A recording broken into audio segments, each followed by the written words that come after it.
امام صفوری کہتے ہیں ایک دن نا حضرت جبریل امین انسانی شکل میں مولا علی کے سامنے آ کے کھڑے ہو گئے۔ کون؟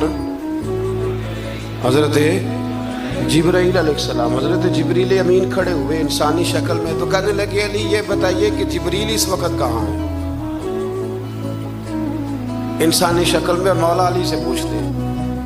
تو کچھ جو آج کل ہمارے شاگرد حضرات پڑھ جاتے ہیں نا، تو وہ ذرا جلدی کرتے ہیں جواب دینے میں۔ بڑوں کو جب جواب بھی دینا بزرگوں کو، تو جواب میں بھی آداب کا خیال ہونا چاہیے۔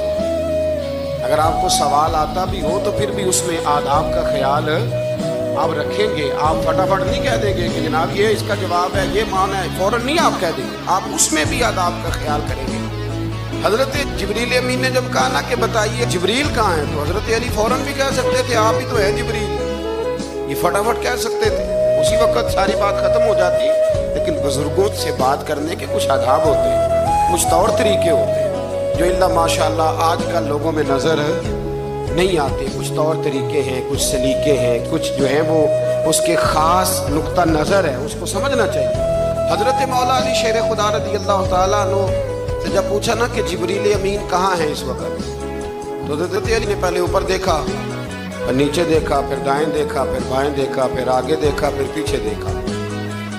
جواب فٹافٹ تیار تھا کہ آپ ہی تو ہیں، لیکن ایسے جواب نہیں دیا۔ فرمانے لگے جناب نہ تو اس وقت حضرت جبریل مشرق میں ہے، نہ مغرب میں ہے، نہ شمال میں ہے، نہ جنوب میں ہے، نہ 7 زمینوں میں ہے، نہ آسمانوں میں ہے۔ پھر بھی یہ نہیں کہا کہ آپ جبریل ہیں۔ فرمانے لگے بھئی زمینوں آسمانوں مشارق مغارب میں تو کوئی نہیں، تو یا آپ جبریل ہیں یا میں جبریل ہوں، دونوں میں سے ایک ہے۔ تو حضرت جبریل امین مسکرائے، فرمانے لگے نہیں آپ تو علی ہیں، جبریل تو میں ہی ہوں، آپ علی۔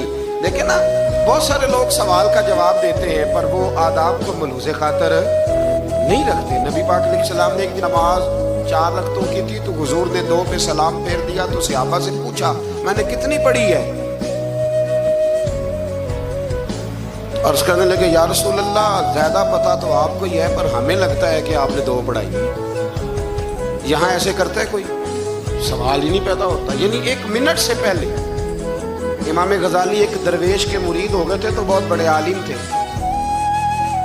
آپ کو پتہ ہے عالم آدمی کا مرید ہونا اللہ ہی خیر کرے کسی کرامت سے کم نہیں ہوتا، بڑا مشکل ہوتا ہے۔ وہ کسی کی غلامی کرے وہ بڑا مشکل ہوتا ہے، مطلب کٹھن ماحول ہوتا ہے۔ تو امام غزالی بیعت ہو گئے، تو مرشد نے پہلا وظیفہ یہ بتایا کہ کسی پر اپنے علم کا اظہار نہ کرنا۔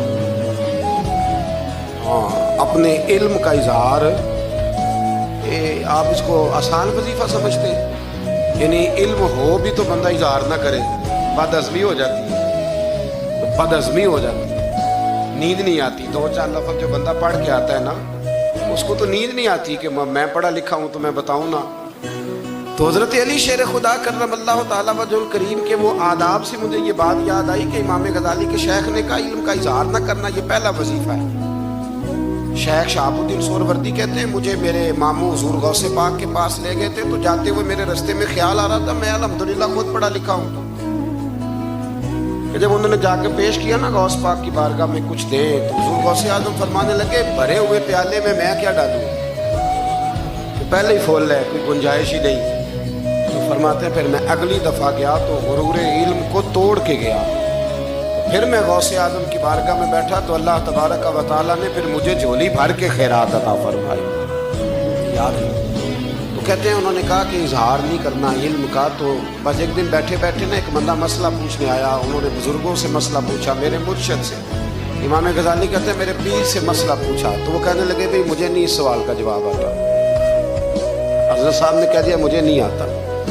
کہتے میں قریب تھا، میں نے اس بندے کو بلایا، میں نے کہا مجھے آتا ہے جواب، میں بتاؤں؟ تو کہتے ہیں شیخ فرمانے لگے غزالی تیرا کیا خیال ہے مجھے نہیں تھا جواب آتا؟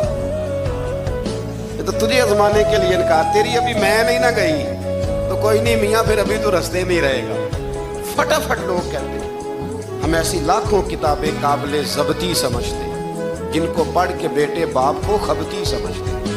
ایک بات یہ کہ ان سے محبت کرنی ہے، دوسری بات یہ کہ ان کی سیرت. پہلی بات زندگی میں ادب بڑا کیا مولا علی شیر خدا، بڑا ادب کیا. حضرت علی کہتے ہیں میں نے نبی پاک سے ایک سوال پوچھنا تھا تو میں نے 14 دن انتظار کیا. یعنی سوال جو ذہن میں آ جائے تو نمبر پاس ہوتا ہے، تو 14 منٹ انتظار ہوتا ہے، میں نے تو گھنٹے کا ہی نہیں. یعنی 14 منٹ بھی بندے انتظار سوال ہی پیدا نہیں ہوتا. اور اگر پیر صاحب فون نہ ریسیو کرے تو وہ متکبر ہے، اگر وہ فون نہ اٹھائیں تو پھر یہ ہے کہ اب دین کی بات کس سے پوچھیں جی ہم، پھر ہمارے پاس فلسفہ ہے. کہتے میں نے 14 دن انتظار کیا. کیا؟ مولا علی فرماتے میرے دل میں خیال تھا کہ کوئی اور آ جائے اور جو میں بات پوچھنا چاہتا ہوں وہ نبی پاک سے پوچھ لے، وہ حضور سے پوچھ لے تو میرا بھی چلو معاملہ بن جائے گا. اب ان سے زیادہ کو بے تکلف تو نہیں تھا نا نبی پاک کی بارگاہ، جھٹ پوچھ سکتے تھے. 14 دن کہتے 14 دن کے بعد بندہ آیا، وہی سوال پوچھا جو میں نے پوچھنا تھا. تو کہتے ہیں حضور جواب اسے دے رہے تھے اور دیکھ میری طرف رہے، جواب اسے دے رہے تھے اور توجہ حضور کی میری جانب. ایک ان کی زندگی میں ادب بڑھا. دوسری بات یہ کہ گہرا علم ہے مولا علی کا. ہمارے ہاں لوگوں کے پاس علم ہوتا ہے اللہ ماشاءاللہ بڑے بڑے اچھے علماء ہیں، لیکن بعض جگہ پہ علم بڑا سطحی سا ہے، سطحی سا. یعنی ساری زندگی جس بندے نے علم پڑھا ہے وہ گہرائی تک نہیں اترا، یعنی اس پر عمل نہیں کر سکا. تو اگر میرا علم مجھے نفع نہیں دے رہا تو میرا علم کسی کو کیا نفع دے گا. حضرت علی کا علم گہرا تھا، سیانہ علم تھا، گہرائی والی بات کرتے تھے، بڑی سوچ سمجھ کے فیصلہ کرتے تھے اور بڑے زیرک تھے، دانا آدمی تھے.